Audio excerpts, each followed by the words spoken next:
Olá, amigos. Olá, amigas. Estamos iniciando o nosso Economia e Desenvolvimento desta semana. Grandes notícias, né? É só pegar a mídia aí, a mídia que não é ligada à esquerda, nós vamos ver que grandes notícias estão acontecendo na economia. Crescimento do PIB, diminuição do desemprego, né? Recorde desde 2015, outras coisas de criação de novas empresas, 800 mil novas empresas no Brasil e mais de 48 mil só no Rio Grande do Sul. Ou seja, a economia começa a reagir e depois de todos aqueles períodos, né, de 2020, 2021, e até agora, né, aquele fecha tudo, depois a economia a gente vê, etc e tal, foi muito mal o que governadores fizeram, prefeitos fizeram, de arrasar com a economia. Hoje o número de pobres, gente vivendo com fome, é quase 15% da população. Culpa de quem?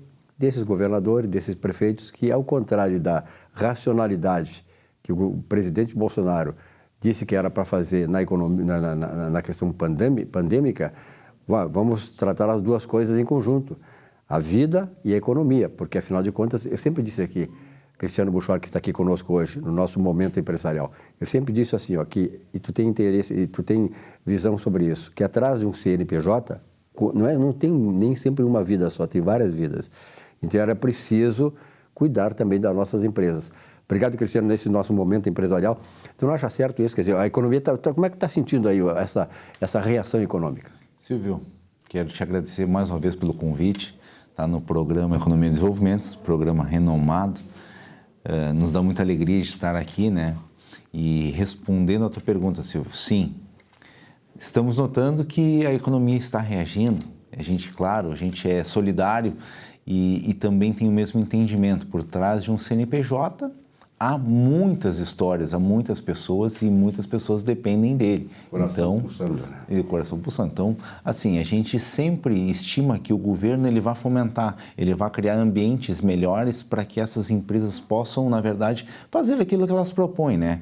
Que pegar o objeto social dela, que é o comércio, é o varejo, a prestação de serviço, e elas consigam desenvolver isso, sem se preocupar, né, Silvio, com questões tributárias, questões de conformidade, de obrigações acessórias, tudo aquilo que o empresário ele tem uma grande dificuldade. Mas ele não tem uma dificuldade por ser uma coisa que ele não gosta, mas é porque é difícil mesmo.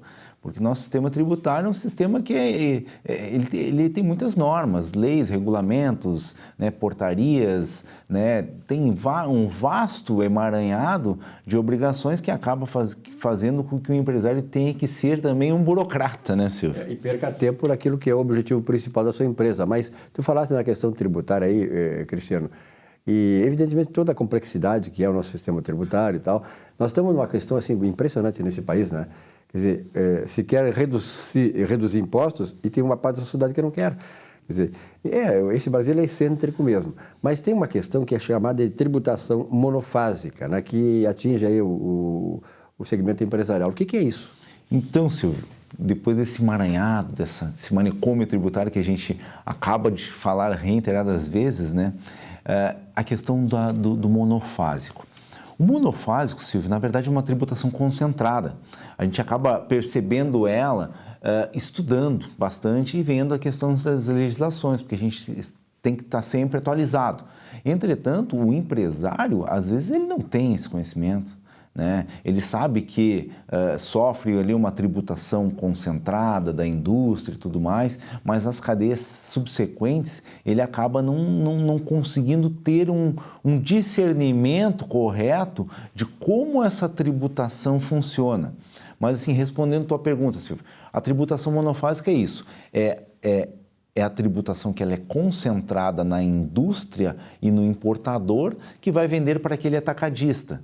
Então, ele já vai perceber a tributação de uma forma majorada ali pela indústria. E na cadeia subsequente, o atacadista, depois o varejista, se 1, 2, 3, 4 varejistas vão, né, comercializar esse produto, a tributação já foi feita naquele momento. Ou seja, é uma forma, né, da Receita Federal, porque aqui a gente está falando em monofásico, seriam tributos PIS, COFINS, que seriam tributos federais. Mas a Receita Federal, ela se deu conta de que, olha, determinados ramos, vamos fazer ela concentrada, porque a fiscalização não é tão simples assim. né? Então eles acabam concentrando essa tributação, né, nessa cadeia e as demais são desoneradas. Entretanto, às vezes por desconhecimento, e não é raro, isso é muito frequente, Silvio, o atacadista e os varejistas, eles acabam pagando novamente a tributação.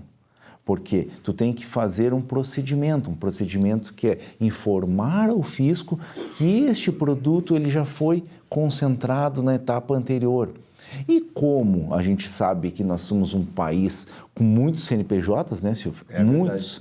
E muitos pequenos, esses pequenos eles acabam não tendo aquele compliance, o advogado, o contador, o consultor tributário, né, o controller interno, para ficar cuidando produto por produto. Acontece que, às vezes, ele tem um profissional em que ele recebe ali a documentação e ele acaba fazendo uma tributação geral.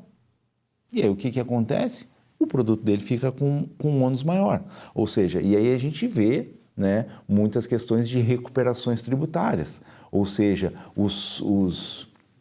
as empresas de consultoria acabam indo até essas empresas oferecendo um serviço, que é um serviço legal, Silvio, é um serviço legal, necessário, onde eles fazem um levantamento, verificam toda essa documentação e veem se exatamente está na forma correta da lei.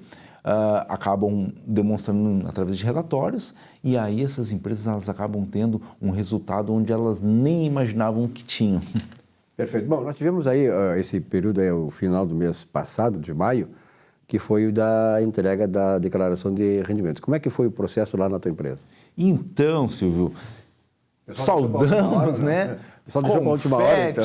Tudo que acabou a corrida para o imposto de renda. Eu digo corrida por quê? Porque a gente teve, né, 30 de abril ali, era entrega e tudo mais, ganhamos mais 30 dias e tudo, né? Entretanto, a gente sabe que o acerto com o leão, às vezes, ele não é tão agradável. O pessoal posterga e vai levando até o último dia, a última hora. Então, nós, né, como contadores e advogados que trabalhamos nessa área, nós festejamos o momento em que finaliza. Mas, Silvio, foi um ano normal, né, pós-pandemia, onde rapidamente eu percebi assim, que voltou, né? E as informações foram de formas muito tranquilas. O que a gente tem notado agora é que a malha fina, né, do leão ela está muito mais rápida, né? A gente tem notado que os contribuintes já têm recebido assim, retornos muito mais rápidos, né? Que beleza, né? Eu não sei, né? Se é beleza. O pessoal está muito ansioso, né? Quem tem retorno de restituição é ótimo. Né? Agora a mordida dói, né? E a gente sabe, né, Silvio, os primeiros lotes, as pessoas com mais idade, deficientes, prioritários, tarará, né? Tu tens aquele... Não. E agora os lotes realmente estão analisando com muito mais agilidade. E a tendência é que isso vá, né? Com certeza. Ao longo dos anos. Cristiano, obrigado pela tua presença aqui uma vez mais e obrigado pelos esclarecimentos, porque na verdade esse programa aqui tem exatamente esse objetivo. Trazer conteúdo, informação, mas também trazer esclarecimentos sobre assuntos importantes como é a questão tributária. Até a próxima. Até a próxima, Silvio. Muito obrigado pelo convite. Sucesso aí para o nosso programa. Muito bem, nesse nosso momento empresarial. Olá, liberdade é ser livre para dizer que 2 mais 2 são 4. Lição deixada por Eric Blair ou George Orwell em 1984. Sim, hoje o que é racional e lógico é eleito como instrumento de golpe e disseminação de fake news. Que mundo vivemos? No Brasil, advogados e juristas, professores de direito constitucional que tínhamos por autoridades no assunto, pisoteiam a Constituição, disseminam o ódio e a desinformação para defender a causa política que abraçam. Defesa das liberdades, da verdadeira democracia tem apenas em Jair Bolsonaro o baluarte da retaguarda e defesa, justo que acusam de antidemocrático e golpista. Pobre Brasil, que elite jurídica safada e sem compromisso com o juramento que fizeram para garantir nossa tênue democracia. Boa semana.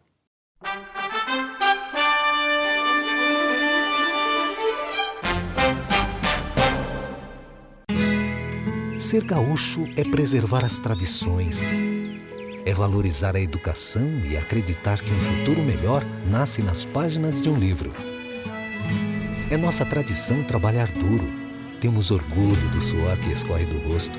Ele reconforta a alma e sedimenta uma vida digna. É nossa tradição valorizar o passado para desenvolver o futuro. CMPC Celulose Rio Grandense. Desenvolvimento é a nossa tradição. Já pensou em ter o seu próprio canal de TV corporativa, exclusivo e impactante? Somos a solução para empresas que desejam modernizar seus processos de comunicação. Solução Mídia Digital, transformando a forma como você se comunica. Um show de humor gaúcho sem palavrão e com muita alegria e interatividade. Zurba Fagundes. Mais de 300 espetáculos no Rio Grande do Sul, Santa Catarina e Paraná, nos melhores palcos do Brasil. 2 vezes finalista no Festival da Mentira de Nova Brécia. Atração no Show do Tom. Programa Silvio Santos e Ana Hickman. Teatro, congressos, encontros, jantares, brigas de casal e bocas livres em geral. Zurba Fagundes. Diversão garantida ou seu mau humor de volta. Contrate esse artista gaúcho antes que ele morra de fome.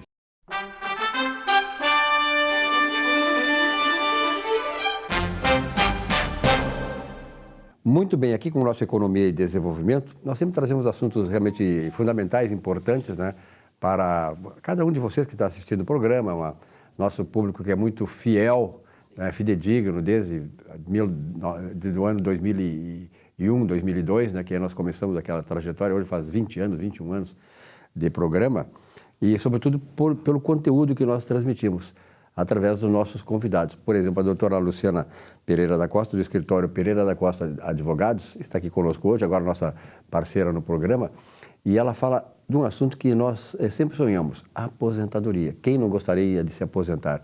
E aí começam os problemas, né? Muitas pessoas demoram o benefício, tem que fazer isso, fazer aquilo. É ou não é esse o drama do aposentado, doutora? Obrigado pela sua presença. Obrigada pelo convite novamente, é uma alegria participar desse programa já tradicional aqui do nosso estado. Silvio, realmente, as pessoas não pensam, vamos dizer assim, na aposentadoria, não fazem um planejamento, vamos dizer assim, e quando chega no momento lá, às vezes se deparam com muitas dificuldades. Uhum. E eu queria trazer aqui algumas situações que acontecem na prática, que a gente vivencia lá no escritório, e ilustrando, vamos dizer assim, com esses exemplos, para que os nossos, vamos dizer assim, a nossa audiência consiga evitar de acontecer isso. Vou trazer um exemplo.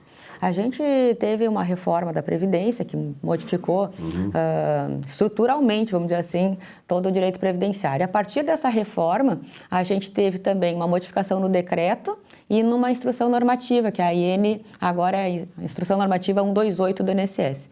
Tanto o decreto quanto a IN, vamos dizer assim, eles são o norte que o servidor vai usar quando ele for avaliar um pedido de aposentadoria. É a lei da aposentadoria, né? Como é que funciona? É isso aí, vamos dizer assim, é como se fosse invertido. A gente considera sempre no direito à Constituição, né? Ali a IN, vamos dizer assim, é o mais importante para eles, termina norteando. E a partir dali a gente começa a entender o que acontece, às vezes, num processo de aposentadoria que causa muito prejuízo para o segurado que está ali pedindo. Vou dar um exemplo que eu acho gravíssimo ali, que surgiu agora com essas novas regras.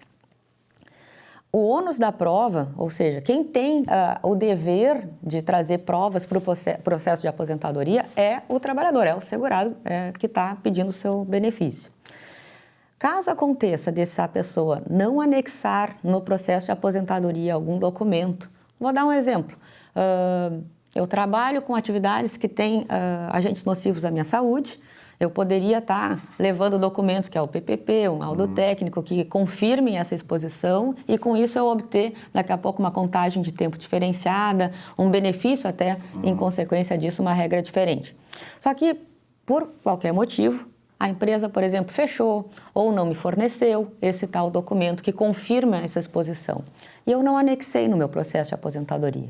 Pelas regras novas agora, o INSS, vamos dizer assim, caso tu venha trazer esse documento depois, ele vai considerar os efeitos financeiros desse teu pedido retroativamente ou não? Só a partir do documento entregue. Quando tu entregar toda a documentação completa, e aí sim ele entender que tu adquiriu o direito a uma concessão. Só a partir dali. A partir dali. O que acontece muitas vezes? As empresas não darem o documento correto, ou o INSS, mesmo com o documento, considerar que ele não é válido, aí ele vai indeferir o teu pedido de aposentadoria em razão disso e vai querer dar efeitos financeiros a partir só do que ele considerar como um processo totalmente instruído e regularizado. Isso vai absolutamente contra, vamos dizer assim, a regra da matéria previdenciária, os princípios que devem reger o processo previdenciário. Por quê? A gente tem, vamos dizer assim, o servidor público, quando avalia um pedido desses, tem o dever de olhar aquilo com boa fé, com transparência, informando ao segurado quais regras podem gerar ali o melhor benefício possível, orientando o segurado que caso aquele período ali tiver algum ou outro documento que confirma que tinha exposição a agente nocivo, ele orientar, anexar esse documento e aí sim analisar o pedido, considerar que esse trabalho foi exercido e, vamos dizer assim, os requisitos cumpridos lá na época que a pessoa trabalhou. E não agora com a formalidade da entrega ou não de um documento. Quer dizer, nesse caso, olhar para o processo com o olhar de beneficiar aquele que passou a vida dele toda, né, contribuindo para ter uma aposentadoria digna. Isso, Silvia. A gente tem vamos dizer assim, a expectativa correta de claro, que deveria ser que é um assim. benefício dele, né? Na prática, não é assim que acontece. Na prática, parece até que eles estão ali na expectativa que tu erre. Porque se tu errar, vamos dizer assim, na instrução desse processo, eles vão deixar de pagar alguma coisa. Vão ter uma espécie assim, de lucro, vamos dizer assim. É um boicote, na verdade, é um boicote de um funcionário público que é pago por nós, o funcionário do INSS é pago por nós, a sociedade que paga o salário deles. Só aí eles já teriam que ter o cuidado de atender bem quem é o patrão dele. Porque essa é a grande questão. Desculpa, doutora, às vezes essas coisas me deixam assim um pouco bem contrariado.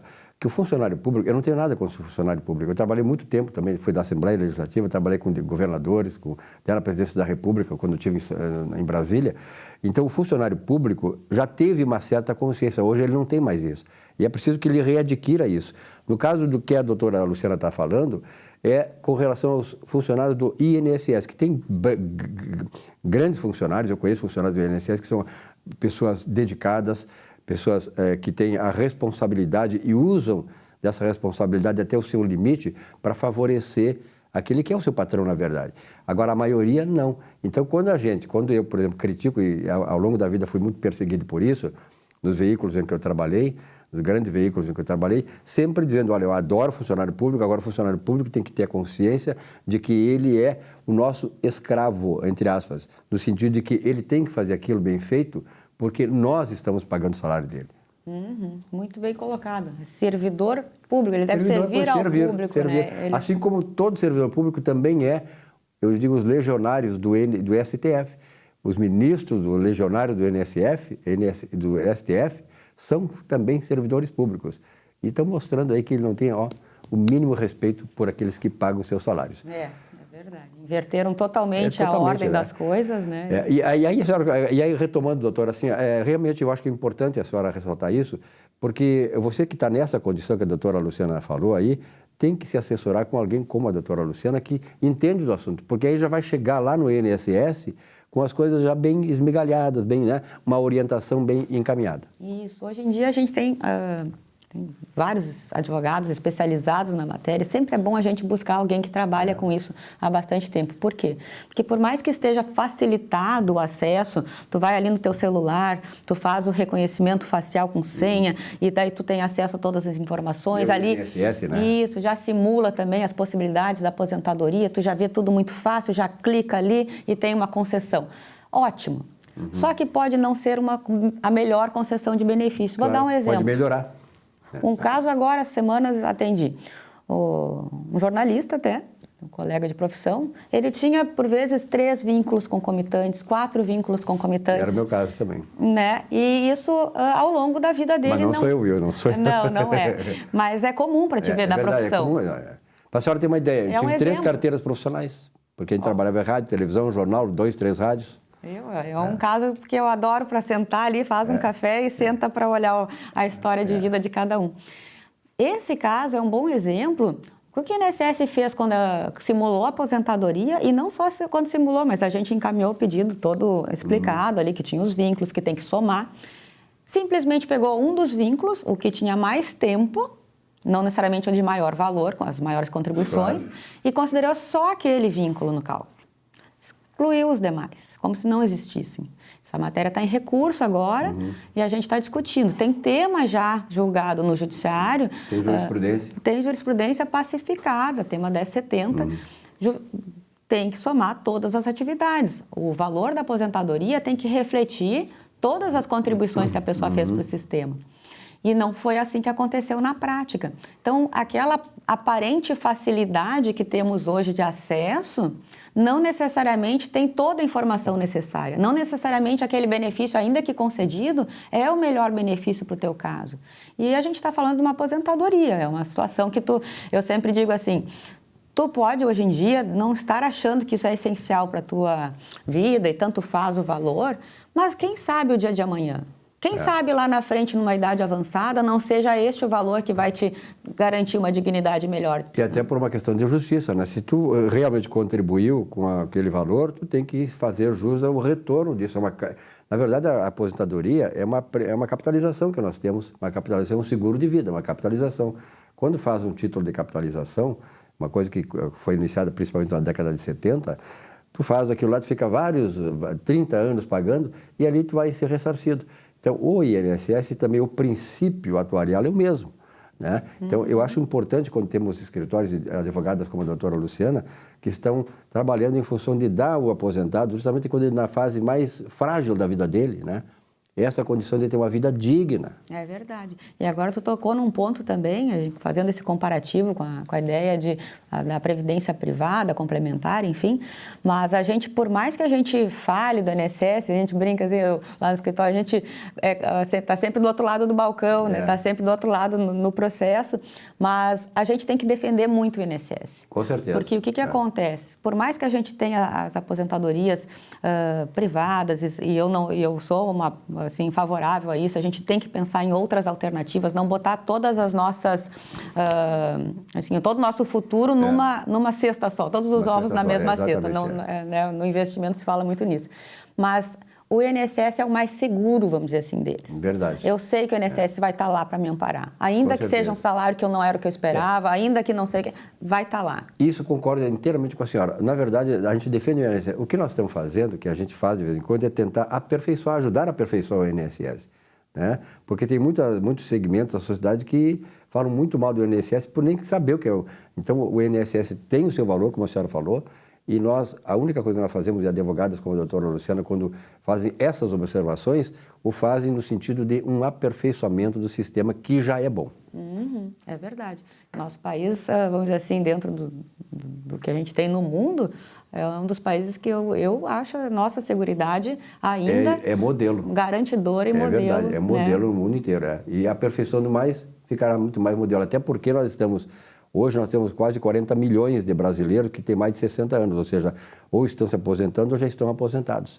E a tendência pelas taxas demográficas do Brasil é que a população idosa avance muito mais nos próximos anos, ou seja, o INSS tem um papel fundamental. É verdade. Doutora, algum recado a mais? Além de, está aí no vídeo para vocês verem o telefone do escritório, eu acho fundamental fazer esse tipo de análise antes de qualquer coisa, antes de chegar no INSS. Você que está aqui naquele processo, você que quer fazer, por exemplo, reestudar o seu processo do INSS, também tem esses casos, né? Revisões, né? Revisões, né? Já está ali com o benefício concedido.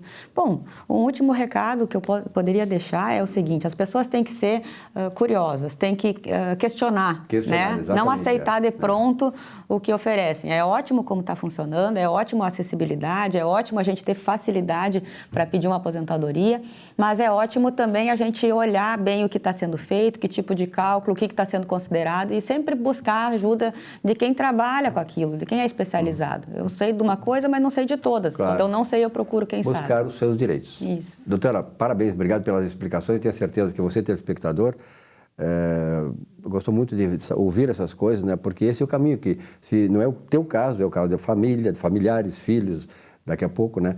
Teus pais e tal. Então, todos nós temos um envolvimento ou direto ou indireto com o INSS e temos que preservar essa instituição. Obrigado. Abraço e até a próxima. Até a próxima. Um rápido intervalo, já voltamos aqui com o nosso Economia e Desenvolvimento. Até já.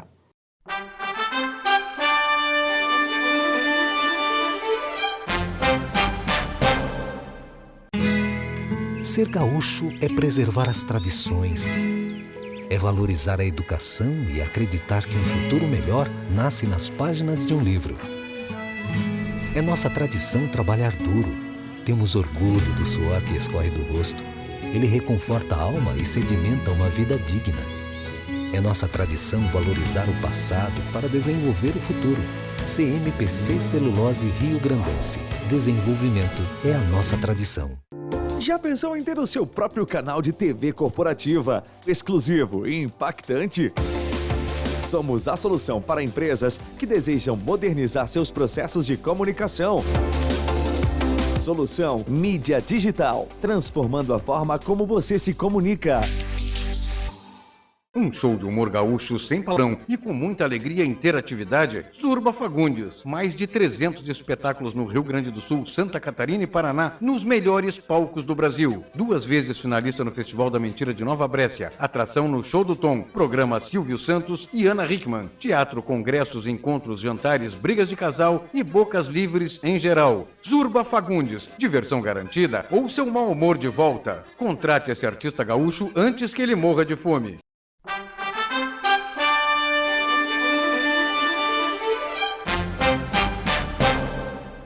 Olá, telespectadores do programa Economia e Desenvolvimento.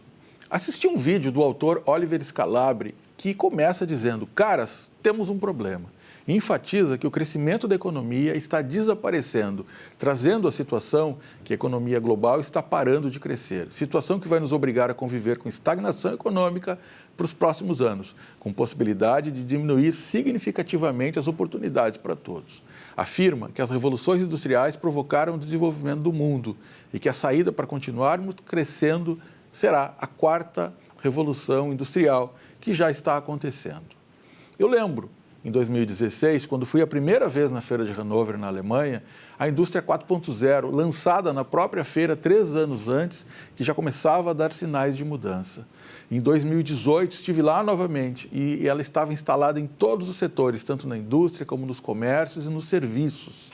A logística 4.0 seguiu a mesma onda, revolucionando os sistemas de distribuição no mundo.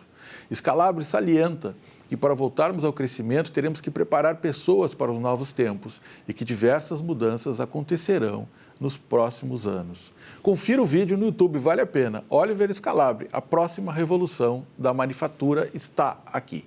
Uma ótima semana a todos.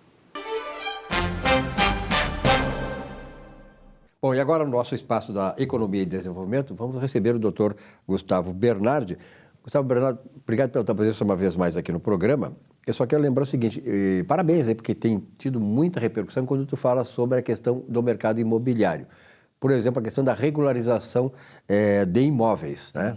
Muita repercussão.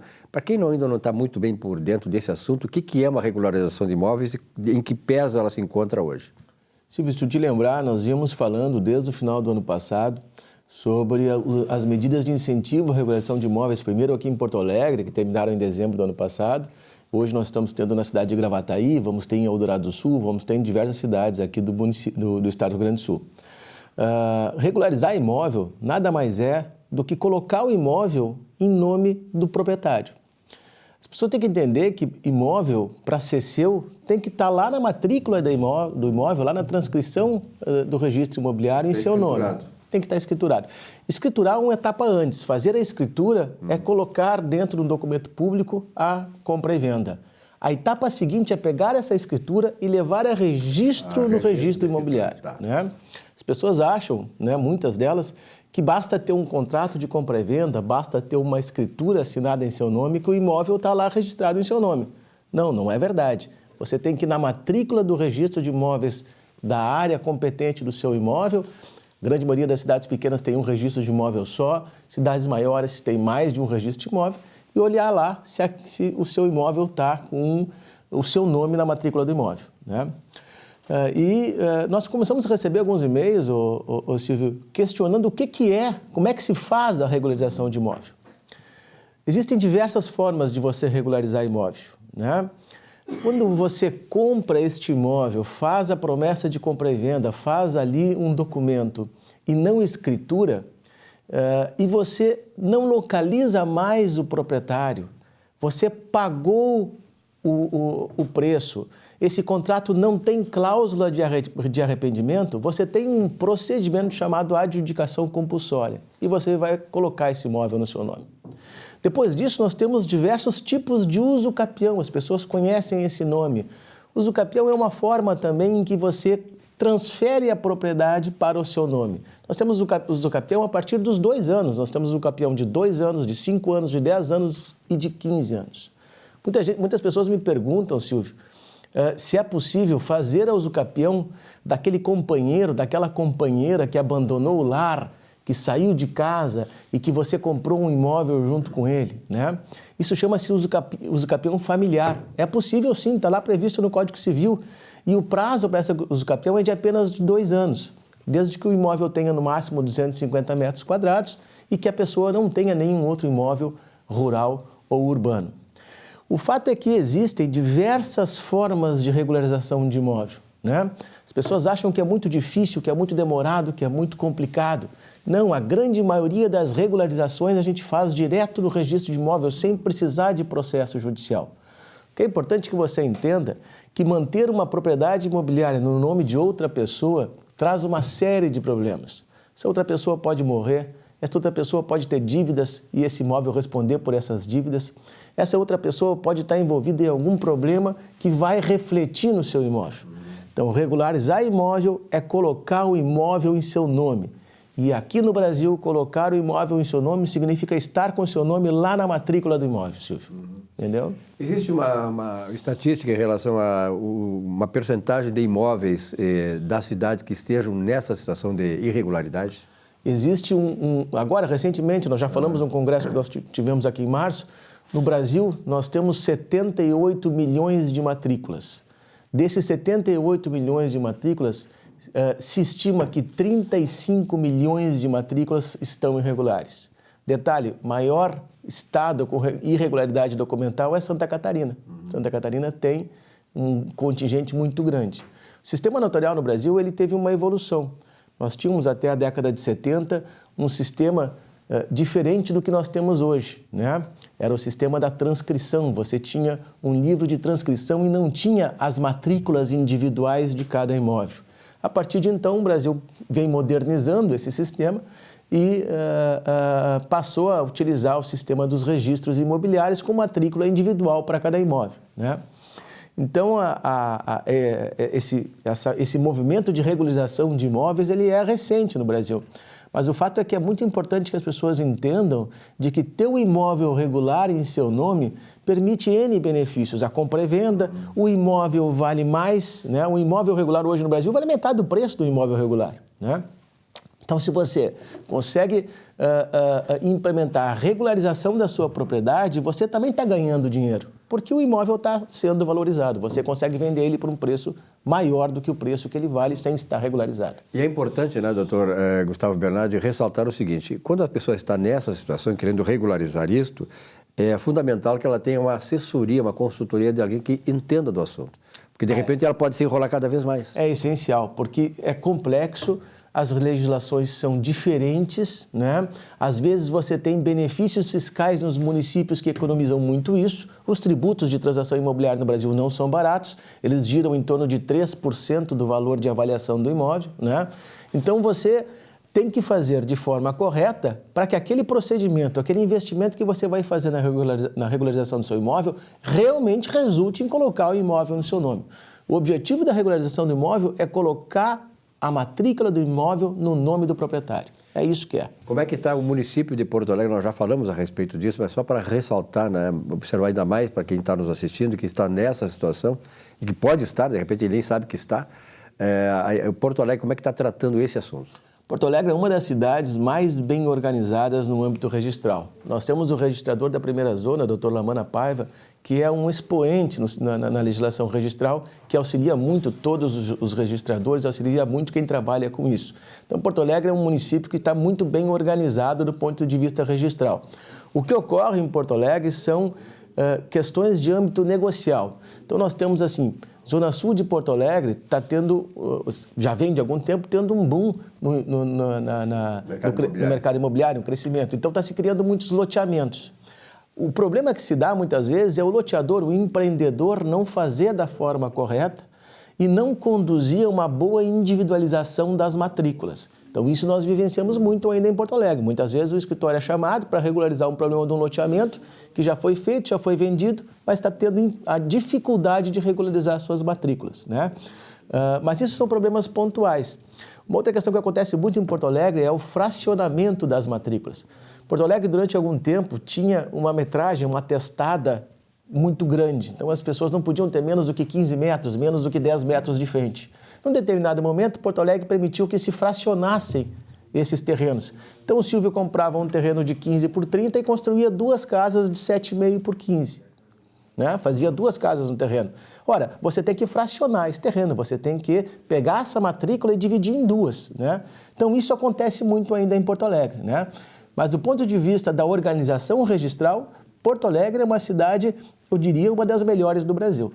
Tá bom. Obrigado, doutor Gustavo Bernardi. Realmente são informações e observações importantes num segmento que é fundamental, né? Afinal de contas, o nosso lar tem que ter uma moradia, tem que ter uma casa e, sobretudo, principalmente regularizada junto à prefeitura, porque depois as dores de cabeça são imensas. E eu costumo dizer que é uma questão econômica. Você duplica o valor do seu imóvel, no mínimo. Com certeza. Um grande abraço e até a próxima. Um abraço, Silvio. Um rápido intervalo, já voltamos com o nosso Economia e Desenvolvimento. Até já.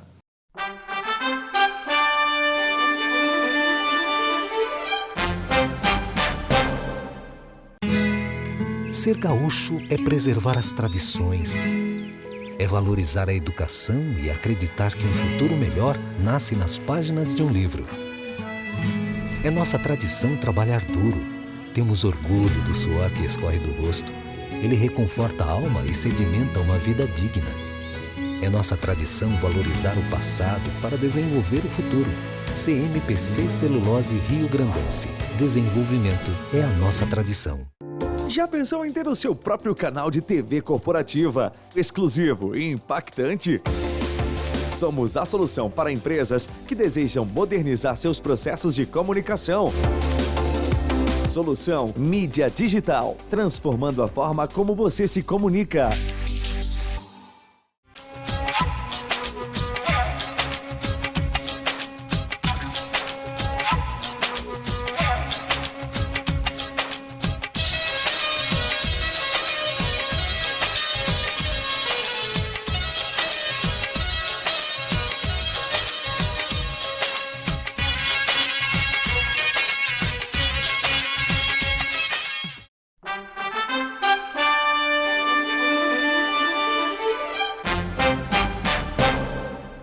Bom, no encerramento do nosso Economia e Desenvolvimento desta semana, eu tenho a honra de trazer aqui o Fernando Diniz, né, que é um advogado conceituado aqui no Rio Grande do Sul e no Brasil, e que é de Luanda, em Angola, né? Obrigado Sim. pela tua presença, Fernando. Desculpa. Conta um pouquinho da tua história. Não, o que é que eu vou te contar a minha história? Eu vou brincar, cá, sabe né? que eu sou muito irônico, né? Na realidade, eu tinha direito a um monte de cotas, né? Porque eu nasci em África. Eu vim para o Brasil, claro, eu sou apaixonado pelo Brasil, mas eu vim obrigado, porque inventaram a guerra lá na minha terra, quando fizeram a guerra civil para implantar o marxismo, a família optou por vir para o Brasil. Então, a minha formação de faculdade foi toda no Brasil. Tá? Estou aqui desde 1976, finais de 76. Então, nasci em Luanda, que é a capital de Angola, e hoje eu brinco que eu sou um privilegiado. Também, tu vê, as tragédias, na realidade, viram privilégio. É só saber usar. Eu tenho a cidadania portuguesa porque sou cidadão português. À época que nasci, Angola era uma província portuguesa. Quando veio a independência, todos que nasceram sob a bandeira portuguesa eram portugueses. Então, eu sou português nato, os meus pais eram nascidos em Portugal. Nascido em Angola, agora, depois de 40 anos e alguma coisa, o governo de Angola está reconhecendo a cidadania de todos que nasceram em Angola antes da independência. Que beleza. Então, já tenho, até tenho. Tu quer ver um cartão consular de Angola? Eu tenho também. Eu trouxe só para te mostrar. Porque às vezes eu brinco que aqui no Brasil diz que o pessoal da fronteira é doble chapa, né? Doble chapa, né? Agora, pode nos botar que depois ele vai mostrar com a câmera para ver. Não, só aqui. Então, tu vê até uma foice e martelo. Até a foice e martelo. Mostra aí que ele vai fechar aí para ver. Foice e martelo, tu vê só. Tu vê só, eu que sou um antimarxista, estou com uma identidade de foice e martelo. Tá com a foice e o martelo na tua carteira. Esse aqui é né, o cartão consular, porque não é porque... Aqui, ó, assim pode... Espera aí, assim talvez tu consiga, só para não ficar muito dado aí. Olha só. Aí, então, o que é que acontece? E tenho a cidadania brasileira por decorrência dos estatutos de igualdade entre Portugal e Brasil. Então, eu tenho uma identidade brasileira igual à do brasileiro, tenho uma identidade portuguesa e agora vou ter uma identidade angolana. Agora vou ter que ter cuidado quando eu atravessar a fronteira. For identificado na rua, considerando alguns erros aí da polícia, vão me prender como, é complicado, né? Como vou ter 3 cidadanias. Bom, eu conheci o Fernando aí ouvindo o Fernando. Conheci, na verdade, a voz do Fernando, o conteúdo que ele passa na Rádio Guaíba. O programa é do Júlio, né?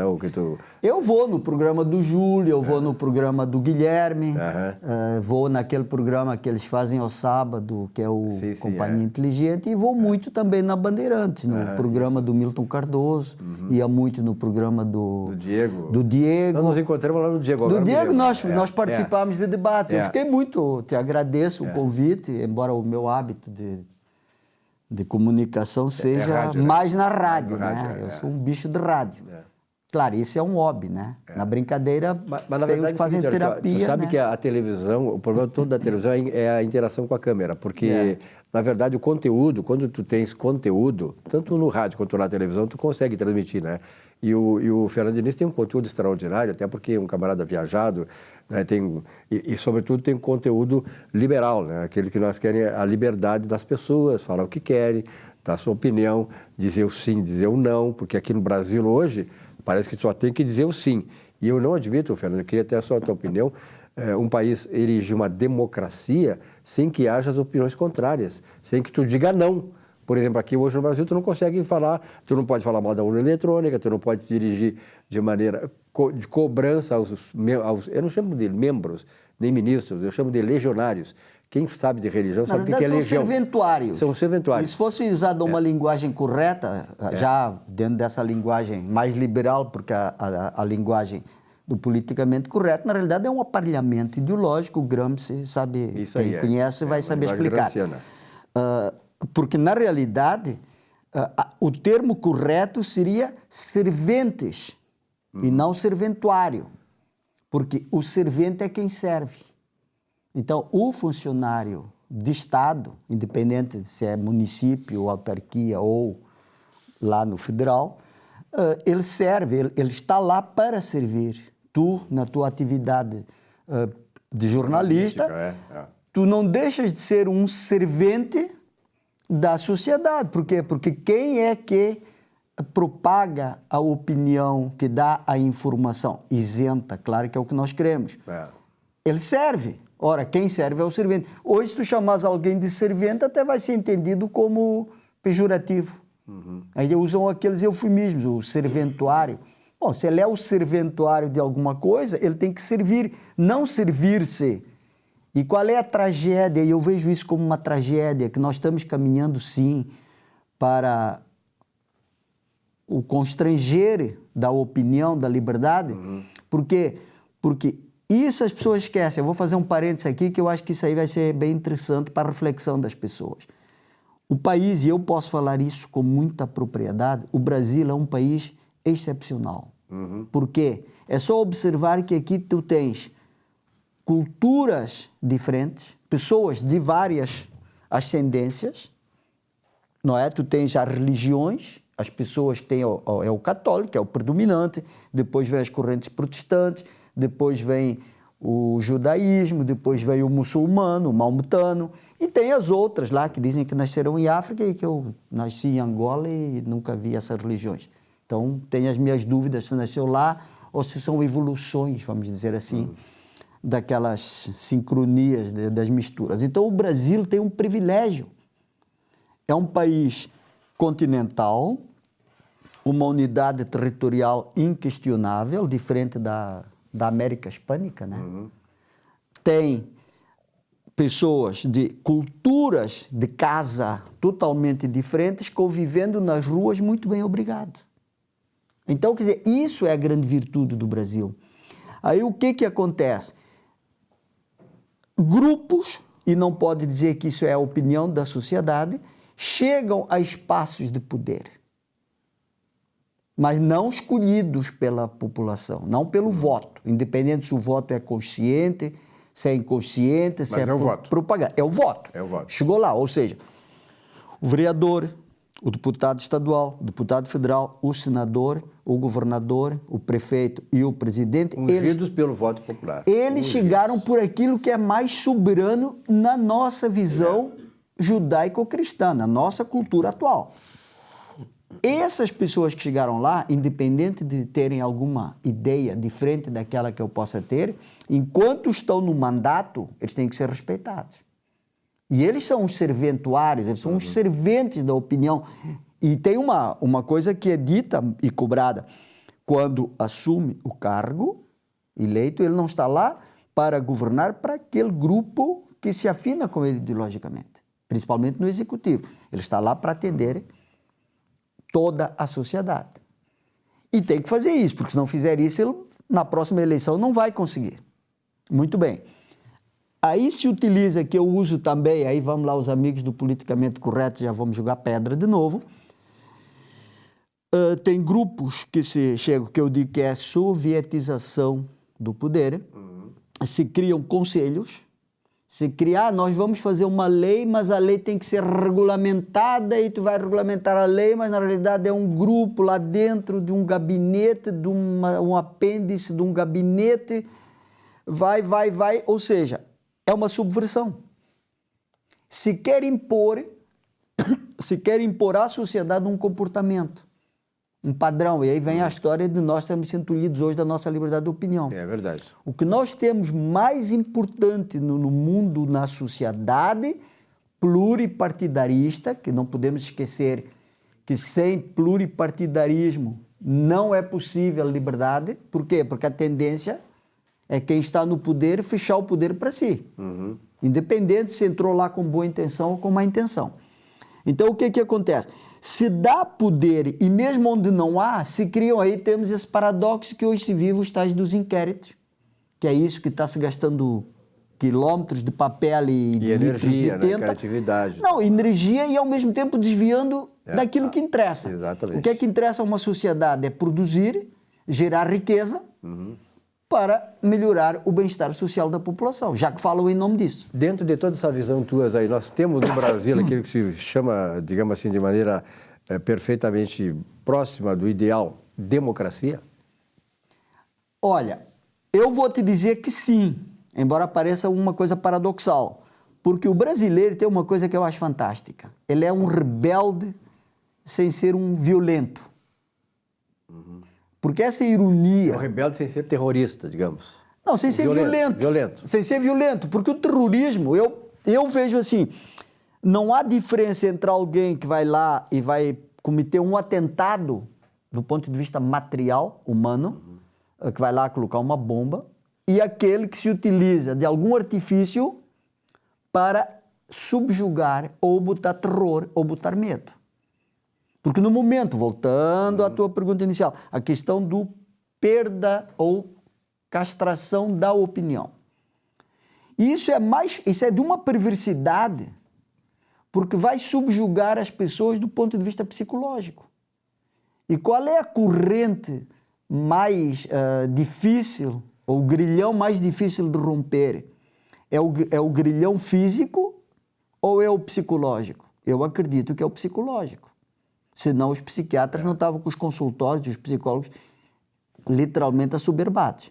Então, a sociedade, ela tem que entender que não pode permitir-se escolher um grupo de pessoas que se julgam ou se imaginam... Acima de tudo, né? Do bem e do mal. Acima, que eles podem escolher que eu não posso usar uma determinada linguagem.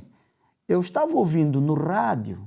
Quando eu estava vindo para cá, me chamou a atenção, o secretário municipal aqui, até bem conceituado, sim, a pessoa está fazendo um trabalho excepcional, mas ele estava fazendo alguma coisa que quando assumiu agora essa prefeitura, que está aí, né, esse governo municipal, um vereador teve uma atitude totalmente equivocada, por causa de uma frase, né, que tem no hino rio-grandense, a questão de quem no povo que não se... Não sei como é que é direito, mas é quase aquela coisa, se tu não te sujeitas, ou se tu te sujeitas, tu perdes, é alguma coisa nesse sentido. Virtude não é escravo. É isso aí. Aí e ele estava dizendo, olha, ele não conhece história. Não conhece história. É um contexto quando foi feito o hino.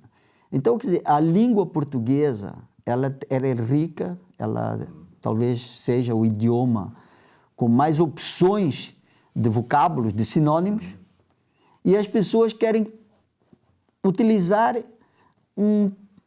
uma situação, pensar uma coisa e criar uma história para desvirtuar. Se nós imaginarmos essa história da subjugação, da escravatura, quem vai para a Europa? Olha aqueles monumentos fantásticos que hoje, literalmente, principalmente na Itália, né, que talvez seja uma das principais receitas, né, do país, é o turismo. É o turismo. As pessoas vão lá olhar o Coliseu, olhar aquelas belas obras de arte, né, legados, né? Isso vale para quase toda a Europa. Quem que construiu aquilo? Foram escravos, a grosso modo. E eu não vejo eles estar preocupados em usar um eufemismo. Não, se usar isso ou é aquilo. Eu vou dar um exemplo que vai ser bem interessante. O ter nascido em Angola. Quando eu era criança, as pessoas chamavam, porque existiu isso. Quem nascia lá e era branco, era considerado branco de segunda. Claro que isso é uma perversidade à luz de hoje. Por que tu é de segunda? Bom, tudo bem. Mas a nossa cultura, como os nossos pais nos ensinavam, como a sociedade, para nós aquilo virava até um orgulho, porque eu sou de segunda e estou a ocupar o lugar do de primeira. Então o de primeira não pode ser de primeira, tem que ser de terceira ou quarta. Nós fomos criados a ironizar essas coisas. Outro exemplo que é muito interessante, quando deu a Revolução comunista lá em Portugal, o 25 de Abril, que é uma falácia, por quê? Porque disseram que iam dar liberdade e Angola, Moçambique, Guiné, Cabo Verde, Timor-Leste entraram em guerras fratricidas. Por quê? Porque era para implantar um sistema que era avesso à cultura da população. Então eles diziam que todos aqueles que chegavam em Portugal, porque houve êxodo, não é? Eles rotulavam que eram retornados. Ora, mas uma grande parte daquela população não tinha nascido em Portugal. É verdade, Eu não nasci em Portugal. Aquilo a mim me ofendia. Eu estudei lá naquele período. Me ofendia porque, mas eu não nasci aqui. Eu conheço, eu vinha para aqui com os meus pais, de férias e tudo, como muita gente, né? Claro. Mas por que eu sou retornado se eu não sou daqui? Eu vim por circunstâncias. Hoje, a história ensinou que aquelas pessoas que saíram de Angola, Moçambique, Timor, Guiné, Cabo Verde, mas mais de Angola e Moçambique, que se engajaram, e eles eram cidadãos portugueses, não eram cidadãos de segunda, nem de terceira, cidadãos. Eles foram o oxigênio que literalmente ascendeu Portugal a ser um país de primeira linha, de primeiro mundo, ou o país mais desenvolvido. Por quê? Porque aquelas pessoas, elas tinham mais dinamismo. Aí vem a história do liberal, do ser empreendedor, do não ter medo de enfrentar. Claro que ninguém quer sair do seu conforto, da sua, mesmo que viva aos olhos do outro numa situação material, não é? Um pouco mais precária. Ele quer sair daquilo, claro, mas ele vai sair pelo seu mérito. Fernando, aproveitando esse teu conhecimento, aí eu te pergunto o seguinte, nós estamos nos encaminhando para o final da entrevista, o que para ti representa esta eleição no Brasil este ano? Porque nós estamos vendo aqui na América do Sul, todos os países, quase todos já, tomados por um viés de esquerda socialista comunista. O Brasil seria, dentro desse continente, a única resistência hoje? Eu acredito que sim. Talvez, Silvio, eu fui criado que se contando uma historinha é mais importante do que impor alguma coisa. Então, talvez, há muitos anos eu impulsionado a escrever uma crônica e era sobre o tema por que o marxismo não vingou em Angola, e eu disse assim, pelo espírito da quitandeira. Quitandeira é aquela mulher que sai vendendo coisa.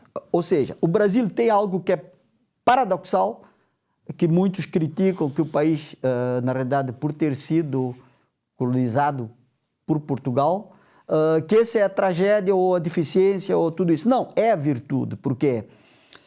Porque o brasileiro, se tu saís na rua aleatoriamente e perguntar o que é que tu gostarias de fazer, qualquer pessoa, a maioria vai te dizer, eu quero um negócio, eu quero fazer um negócio, eu quero empreender, eu quero vender o que eu sei fazer. Eu quero prosperar.